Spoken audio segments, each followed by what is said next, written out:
this morning. Not enough people to fill up. But you guys came out on a Sunday morning, a wet Sunday morning. I appreciate you doing that today. It's good to see you. For those mothers that are here, we certainly want to welcome you and say Happy Mother's Day. It's a special day throughout the country. I'm hoping that this is probably one of the most treasured days of the year for mothers, and we certainly want to share that with you this morning, and thank you for coming out. As we continue teaching about a subject called life after death, we've been on this for about 4 weeks or so, and the beauty of this is that we've all, I guess everyone, as we've learned early on, everyone seems to have an idea that there is a life after death. Very few people will say that there is nothing. I have been around men and who say that when you're dead, it's over, it's it, and your time is gone, and that's all there is to it. And they have rested in that, but I consider that to be a miserable idea, because if this is all we have is what's on this earth and in our short time on it, then certainly we are miserable people. But we believe fully in an afterlife. We believe fully that the Lord has prepared a place for those who follow Him, who believe in Him, who trust in Him. Jesus, His Son, has told us that He's going to go away and prepare a place for us, that in His Father's house are many mansions for us, and that requires an afterlife. That requires an eternity that He provided on the cross when He not only gave His life, but when He rose again. That allows us to have the same eternal life, and we're just so thankful for that. And as we continue this morning, we're doing part 2 of the parables of Jesus. You know, last week we went over 3 different parables, I believe in the book of Luke, that Jesus spoke with reference to the afterlife. And as I studied this week, I came to the conclusion that Jesus speaks a whole lot more about the afterlife than I ever thought. Most of His parables were dealing with a reward system or a punishment or an afterlife. And 3 that we're going to talk about today out of the book of Matthew are declaring that there is something that's going to take place that provides an afterlife for every person, whether it's eternity with Christ or whether it's punishment. So He speaks a whole lot more about an afterlife than I ever really contemplated or thought. So we're going to talk about the 3 parables that we're all familiar with today and see if we can understand what He may have been saying. Let's go to the Lord in prayer this morning. Thanksgiving as always. Lord, You have blessed us. You have blessed us here on this time, our time on this earth, God. You have provided for us. You continue to protect, provide, and give us strength and stability, Lord. You have provided a way for eternal salvation. You have provided an eternal home for us, Lord, that after this life is over, we can spend eternity with You, and we can never give You enough thanks for all that You have provided and done for us in that manner. Lord, we join our voices this morning on behalf of those that are among us that are sick and those who can't be here that are sick and unable to attend, those that are facing situations that they need a touch physically from You, Lord. We just ask, God, and our voices lifted up to You on their behalf, Lord, that You would reach down upon them in their time of need and give them deliverance, give them peace and comfort, and knowing that You have provided healing for all of them, Lord, if they would receive and accept it, Lord, and we just thank You for that. I thank You for this specific day that we can reflect upon motherhood and what You have provided in the family unit, God, and we just pray that all the mothers that are here, as well as those who can be here, Lord, may this be a blessed day that not only do we give thanks for our mothers, but we also give thanks for the family unit that You've created. We thank You for it, Lord, and we just pray, God, that throughout this day, this morning, through this lesson and through the morning service, that Your name would be lifted up and praised, and in return You would pour out Your blessings upon those that are here this morning. We ask these things in the name of Jesus Christ. Amen. Jesus' parables about the afterlife. Part 2. What we're going to do is we're going to take the book of Matthew. Matthew, remember, we've talked about him before. Matthew primarily wrote his gospel hoping that the Jewish people would take notice of what he was saying about Jesus being the Christ, because that's why Matthew started his gospel, giving the genealogical account of how Jesus came from the line of David which was a prophetic thing that the Messiah had to be.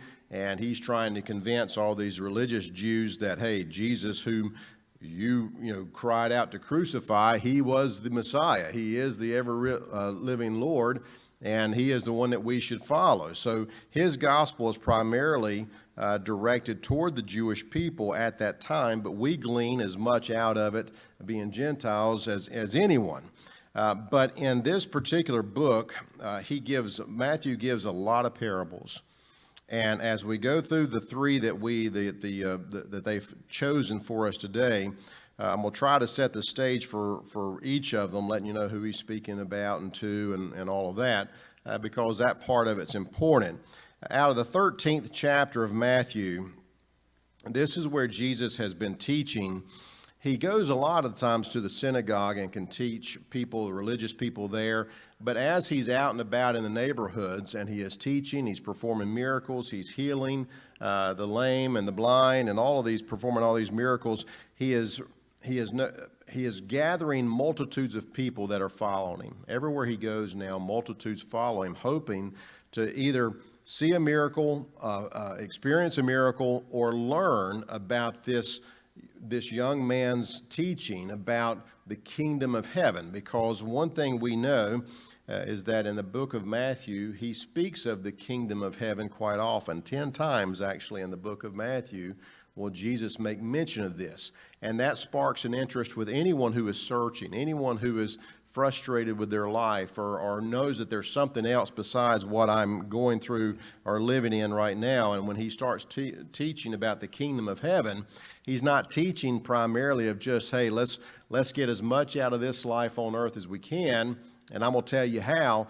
He's talking about a future life, an afterlife, and something that is piquing the interest of people. So when we get to the chapter 13, he has made his way down to the seashore, and the throngs of people have gathered around him so much that to get away from them, if they would surround him, if he didn't, he went to the seashore and got into a boat. And this was a common thing for him. He would get into a boat. He could get elevated. The acoustics bouncing off the sea or whatever. They tell me around the Sea of Galilee, the acoustics are incredible.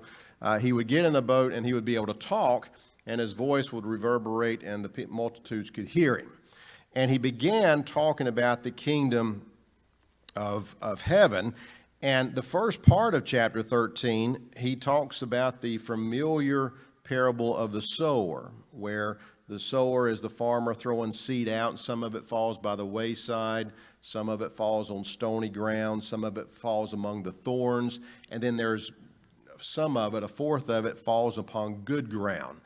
And Jesus is referring to this is the gospel being spread amongst the people. Some will be on the wayside where the birds will come and eat it, or the people will just stamp on it. It won't even penetrate their minds or their hearts. The ones that fall on the stony ground, it can't get any root. They receive it really quickly, but then the enemy comes and tells them, oh, you can't believe this, or persecutions will drive them away. There's no root there. And so they fall away. And then the thorns, they get caught up they receive the gospel with glad tidings, but then they get caught up in the cares of life and the pleasures of life, and that takes the place of what the gospel message is, so they walk away. But there is a group that receives it well, gets in the good soil, has good roots, stays in there through persecution, turns away from sinful living. That is the parable that Jesus is referring to right before he gets into chapter 20 or verse 24, which is where we are now, because he's going to be talking about an afterlife and a separation point. As a matter of fact, all three of these parables are going to be talking about a separation. In the end, the last day, there will be a separation. And here's what we find out. And I will most likely read some that you don't have for the sake of space. They have not included a lot of what I wanted them to include, so I'll probably read more than you have. And it says, another parable put he forth unto them, saying, the kingdom of heaven is likened unto a man which sowed good seed in his field. But while men slept, while men were asleep, his enemy came and sowed tares. That's a type of weed. Sowed tares among the wheat and went his way. So in the cover of night, when everyone was asleep, an enemy came to a man who had planted wheat. His goal was to survive off of his harvest of the wheat. He had an enemy that came under the cover of darkness and planted what they call tares, which is a type of weed, and he planted it in amongst the wheat unknowingly, and then went on his way, and no one knew about this. So I want to pick up on verse 26, and it says, "But when the blade was sprung up," when the wheat and the weed sprung up and brought forth fruit, then appeared the tares also. In other words, the weed that was the weed or the tares that were planted, they grew up with the wheat, the same measurement, the same type of growth. And the thing about this particular ambush or whatever from this enemy is the tare that they planted is something that in biblical days they called a darnel. And it was a type of, it was kind of almost a poisonous plant that would grow, and it looked identical to wheat until it got to full maturity.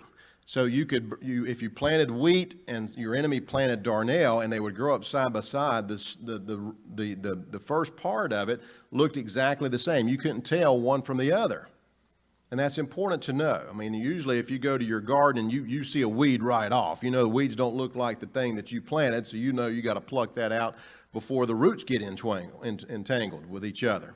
But in this case, darnel comes up looking just like wheat.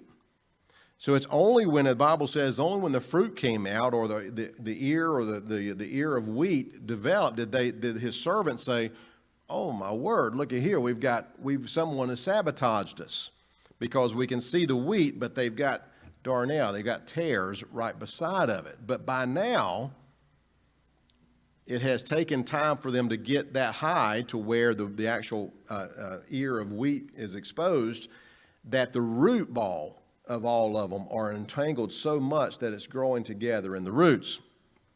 So what happens here? The servants know that something's got to be done. So the servants of the householder came and said unto him, "Sir, didst thou not sow good seed in thy field? From whence then hath it tares?" Where did these tares come from? And he said unto them, "An enemy hath done this." The servant said unto him, "Wilt thou that we go and gather them up?" You want us to go out here and get as many of these tares up? We'll rip them out. We know what that's going to do. The roots are entangled, but we got to get rid of these tares. And he said, "No, lest while you gather up the tares, you root up also the wheat with them. You take out the good while ripping out the bad. Don't do it. Let both grow together until the harvest." Let's let them grow side by side all the way until we harvest the whole thing. "And in the time of harvest, I will say to the reapers, gather ye together first the tares," the weeds, "bind them up in bundles and burn them. But gather the wheat into my barn." So what he is basically saying here is that if I take out the bad now, then some of the good will be destroyed. So it's better to let them grow side by side all the way to maturity. And when we harvest and we pull it all up, then it's a laborious type of work, but we will hand by hand separate the tares from the wheat. We'll bundle up the tares and we'll burn them. But the wheat that we've preserved, that we've kept, we'll then put them in our barn for good, so that the enemy who thought he could destroy our field and destroy our wheat, he will not have accomplished what he set out to do.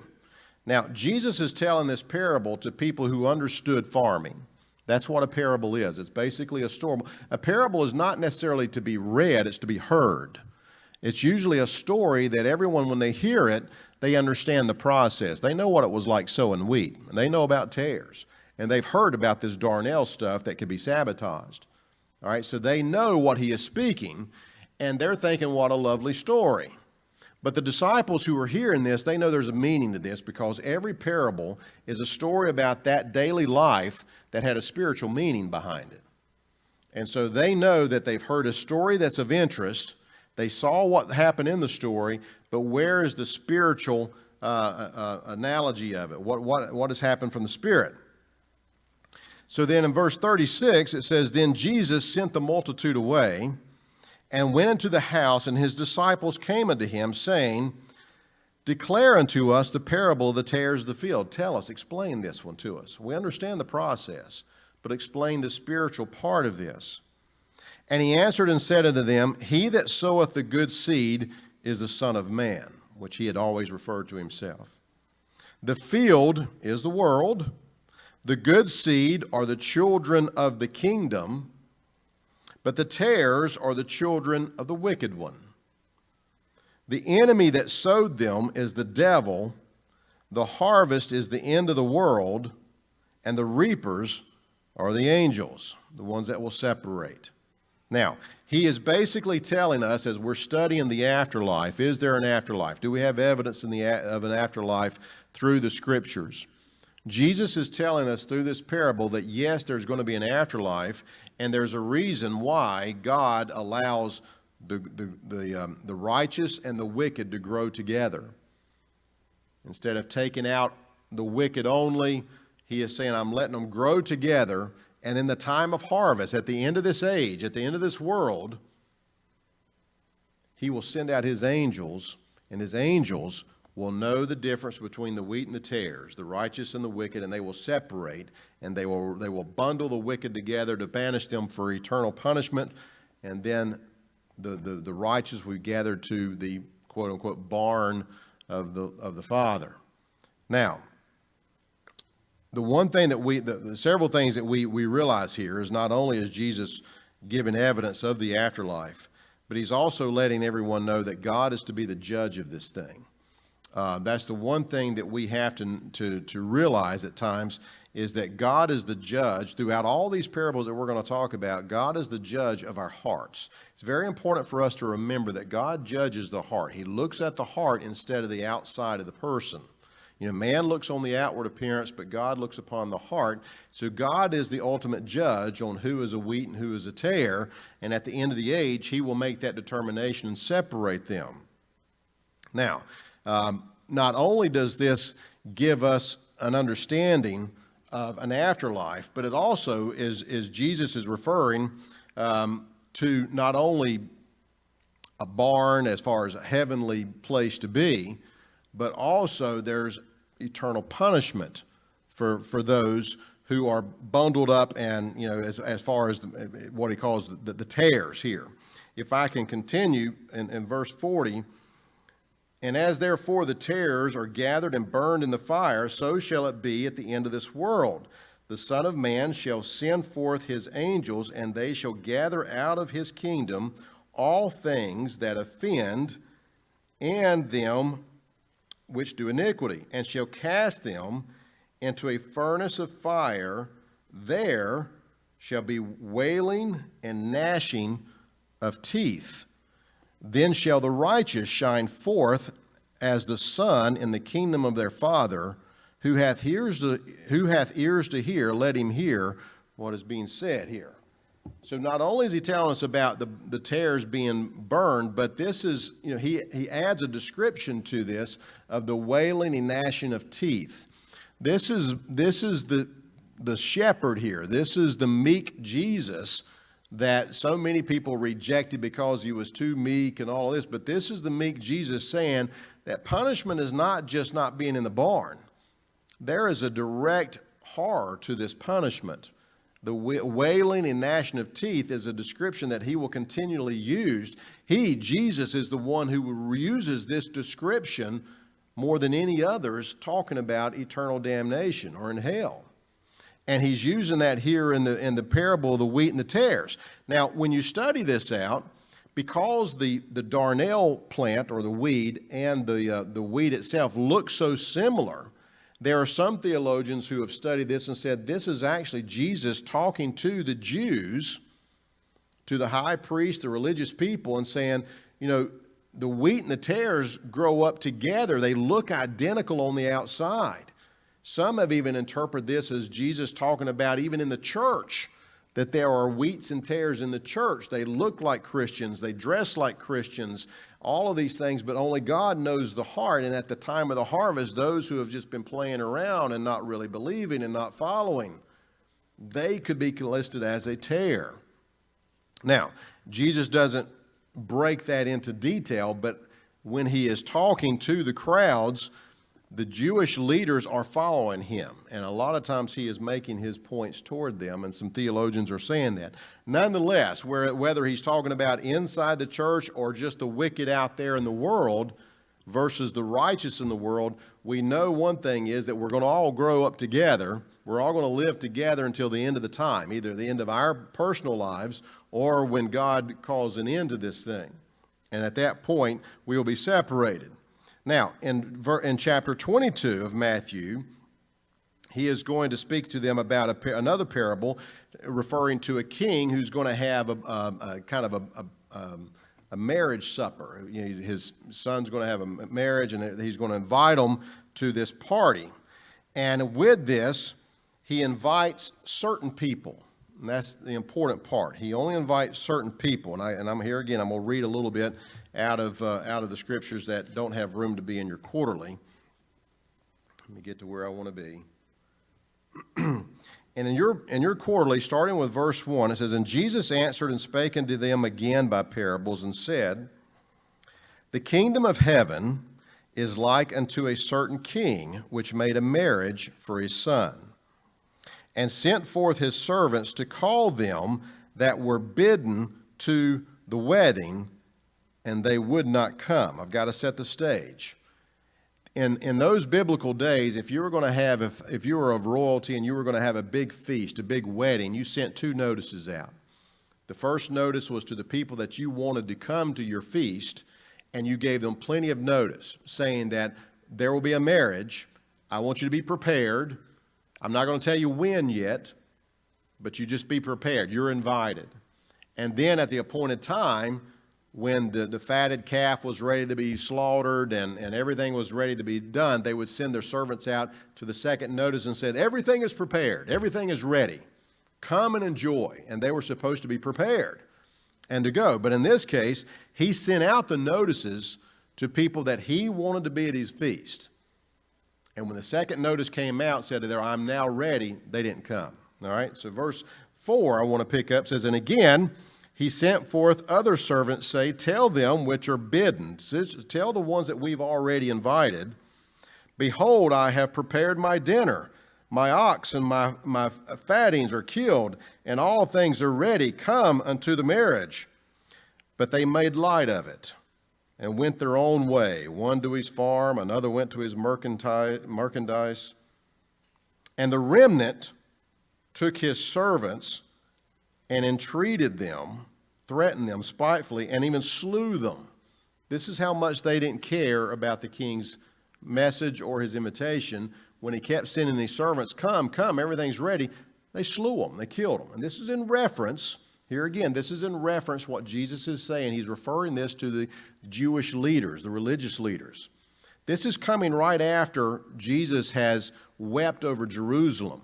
You remember when he said, "Oh, Jerusalem, Jerusalem, how I wish I could have brought you in like a hen brings her chicks in. But you have slain the prophets. You are the ones who God sent his prophets to tell you that the Messiah was coming, and you slew those prophets, and now the Messiah is here, and you've rejected me." Same thing of what he is saying with this parable. He's using this statement that even the servants that went out to remind these that were bidden to come, they killed them. They just killed the servants. "But when the king heard thereof, he was wroth," very angry, "and he sent forth his armies and destroyed those murderers and burned up their city. Then saith the king to his servants, The wedding is ready, but they which were invited or bidden were not worthy." They're not worthy to come.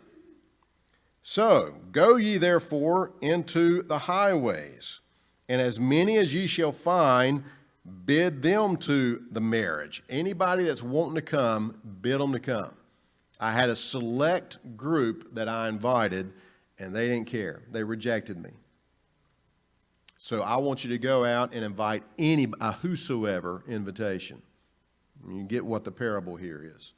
Whosoever is willing to come, I want you to invite them.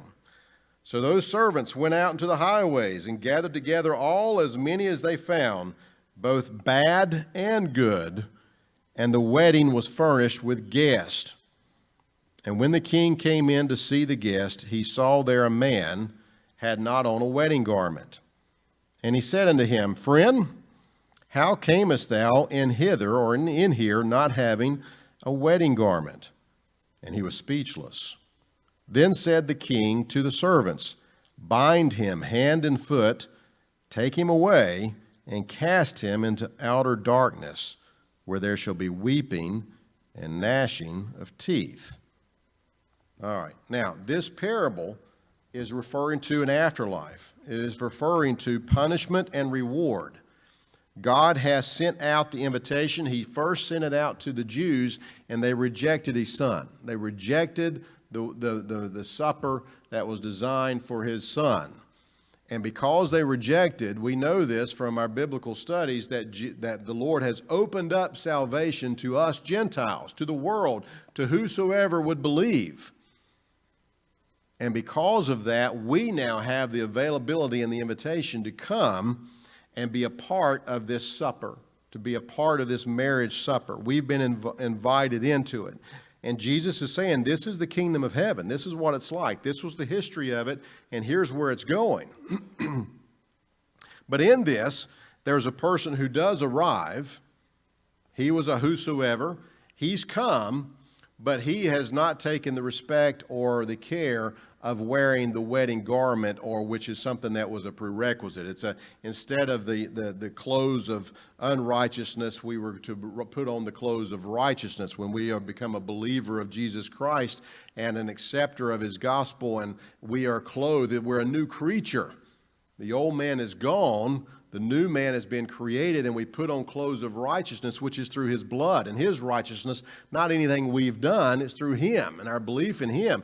This individual was invited, and he came in his own self. He didn't want to put on the new man. He didn't want to show that he was a changed individual. He still liked his old way and who he was. He was a self-centered individual and said, I'm invited. I'll show up on who I am. I don't need the clothing. I don't need the blood. I know I'm relying upon myself and my own righteousness. That's how I'm going to go to this. I am who I am, and I'll show you. And he stands out, and the king immediately eyewitnesses and says, Sir, or he says, Friend, why are you not wearing your garment? This is now the judgment seat. This man doesn't know it, but the judge, the king, is now rendering a judgment, and he's asking him, What sayest thou? Why are you here, but yet not wearing the clothes or the garment of the wedding? And he's speechless. He has nothing to say.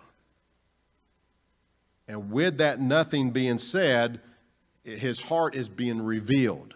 Here again, God looks on the heart of the matter. Why is the man not there with his garment? Why is he not there with his clothes of righteousness that Christ has provided through the blood? He's speechless, and God, who looks upon the heart, knows his heart was not right. So even though he was there in amongst, there's a separation. Even at the party, at the marriage supper, there was a separation for those who had infiltrated in but was not wearing the garment, and he cast him out. And in this parable, here again, Jesus ends it by saying, bind him up and cast him out where there is gnashing of teeth. Gnashing of teeth is there for a purpose. It is certainly to make a distinction of where we don't want to be. You know, anywhere there's gnashing of teeth, I want no part of it. All right, I don't care what it is. I don't care if it's at an amusement park. If there's a ride that says you're going to have weeping and gnashing of teeth, I'm not riding it. All right, I don't want any part of that. And that's what Jesus, I feel like, with these parables, he's trying to explain to people. This is no joke. This is not something to just laugh off and say, well, okay, so I'm not invited. I'm not going to eat at the party. No big deal. I'll go back. I showed you I'm my own man. I don't need your blood. I don't need your garments of righteousness. But no, the end result is not only being cast out, But there's a horrible punishment for that. And it's a punishment that was never designed for you to be a part of, but it is the result of you rejecting Jesus Christ. You rejected the invitation, being your own self. So with that, we get to the 25th chapter of Matthew. This is near the end of the book, near the end of the gospel. After the 25th, you're going to start seeing where he has the Last Supper, and he goes to the Garden of Gethsemane. They take him, they crucify him, he raises again. But chapter 25 is really his last teaching opportunity here. And out of 24th chapter, the 24th chapter is all about the end times. This is when his disciples tell him, they're leaving the Temple Mount in chapter 24 or 23. They're leaving the Temple Mount, and it's marvelous and incredible. They call it a wonder of the world when Herod redid the Temple Mount. And the disciples and Jesus were there, and they leave the synagogue, and they're marveling at it, and they say, oh, look at these stones. And this is where Jesus tells them, there's going to come a day when not one of these stones is going to stay on top of another. They're all going to be destroyed. Okay? And then they gather together in chapter 24, and they ask Jesus, tell us when these end times will be. What will be the sign of your second coming when you return? Because he's been telling them the Son of Man is going to go away. Tell us what to look for. They think it's going to happen in their lifetime. What shall we look for, and what's going to be taking place are the signs of your coming? And all of chapter 24 is Jesus explaining the times that they're going to be in. So when we get to chapter 25, he talks about he has two parables prior to this one that we're going to study. The first parable he gets in chapter 25 is the parable of the 10 virgins, where 5 kept enough oil for their lamps to be prepared when the man came back, and 5 didn't. They were foolish virgins. They didn't care enough to provide to keep enough oil. And then he gets into the parable of the talents, where a master goes away and he leaves 3 of his servants, and he leaves one 5 talents, one 2 talents, and one, and he says, make money while I'm gone. And he's talking about those. But then he gets into chapter 30 or verse 31, and he's not really talking about a parable as much as he is just explaining a result. This is the last thing he's talking about before he goes to the Last Supper episode. And it says this: when the Son of Man shall come in his glory, and all the holy angels with him, then shall he sit upon the throne of his glory. In verse 32, let me go there. They left that out, and I wanted to pick it up. Where's it at? And before him, as he sits on his throne of glory, and before him shall be gathered all nations, and he shall separate them, one from another, as a shepherd divideth his sheep from the goats. And he shall set the sheep on his right hand, but the goats will be on the left. Then shall the king say unto them on his right hand, come, ye blessed of my Father, inherit the kingdom prepared for you from the foundation of the world. This is your reward to the sheep that he has separated. 35. Here's the reason the sheep are welcomed into their reward. For I was hungry, and you gave me meat. I was thirsty, and you gave me drink. I was a stranger, and you took me in. Naked, and you clothed me. I was sick, and you visited me. I was in prison, and you came unto me.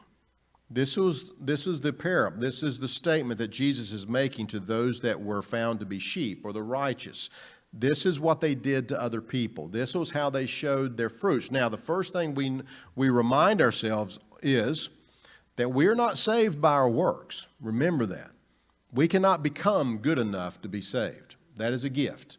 That is called grace. That is a gift that is given to us that we cannot earn. We didn't earn it. We can't earn it now. That is God bestowing that through a gracious act of salvation that we can only receive. We only accept it. But, as James tells us, once we've received that salvation, that gift, it changes, or it should change our hearts to where how we approach our fellow man, especially our fellow brethren, changes. And in this particular depiction, the sheep that are being separated to the right, Jesus has given an explanation as to why they are a sheep and not a goat. It's how they treated their fellow man, especially the ones that they saw and knew that was in need, and they did something to help when they could. There's an old story of it was actually a priest who, this was just a story, but it said that he was so, once he was reading the scriptures and he became so enthralled with helping his fellow man, at one point he was walking down the road and there was a man full of leprosy. And the leprosy, you couldn't touch him. You couldn't get near him because it was highly contagious. And it was thought to be highly contagious. And so the priest went to this man who was an outcast. Nobody would get near him at all. And he wrapped his arms around this man, this leprous man, and hugged him to show his concern for him, to show that you may be an outcast of society, but I've received you. I accept you as a fellow human being, and I love you. And as the leprous man, as the embrace broke, the leprous man's face changed to the face of Christ. That's the story, all right? And the story is there to affect how it's not saying that it happened, it's saying it's an analogy of what Christ is saying here, is that our hearts are changed, and we are to look at those who are in need as though that we should be able to be the ones to help them. So, as he said, when did we do this? And he said, and then shall the righteous answer him, saying, Lord, when did we see you hungry and thirsty and gave you drink? And when did we see thee a stranger? When did we do all this? Or when did we see thee sick or in prison? And the king said and answered unto them, Verily I say unto you, inasmuch as you did it to the least of these, my brethren, you have done it to me. In other words, this shows them the righteous did not know or were not doing what they did for the reward.